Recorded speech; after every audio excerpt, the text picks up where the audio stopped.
é sempre muito bom quando sabemos transformar estes desafios em superações e conquistas. É como se em cada sorriso, em cada abraço, em cada aperto de mão, nós escolhêssemos maneiras de deixar as dificuldades para trás e aprendêssemos a criar novos vínculos com um mundo melhor. Um mundo no qual a gente possa sonhar os nossos mais belos sonhos, com os quais marcamos encontro a cada instante. Agora, com a possibilidade de um mundo novo, começa também uma nova etapa para que cada um de nós transforme em realidade todos os nossos desejos. É o momento certo para renovarmos nossa esperança e fazermos de uma maneira melhor tudo aquilo que produzimos no passado. Desejamos que todos os seus planos possam dar certo e que você e toda a família comemorem um Natal repleto de paz e amor, seguido de um ano novo próspero de felicidade e realizações.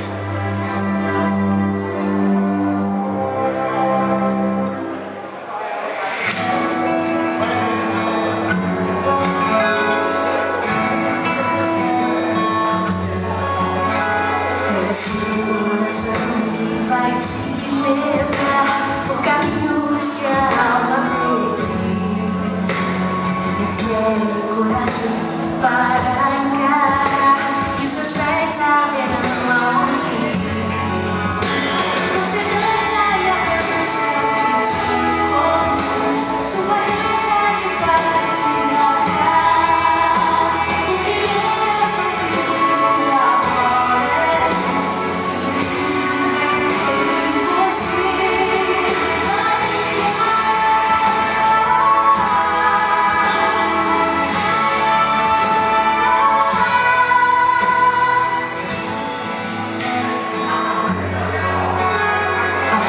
é que existe em seu olhar, vem de dentro e jamais vai sumir. Passo te leva a mais um lugar, e a esperança te faz prosseguir. Com segurança e a dança que te conduz, sua dança te faz viajar. O que era sofrido agora é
Em todos os momentos da nossa vida, os desafios estão presentes. Quero ouvir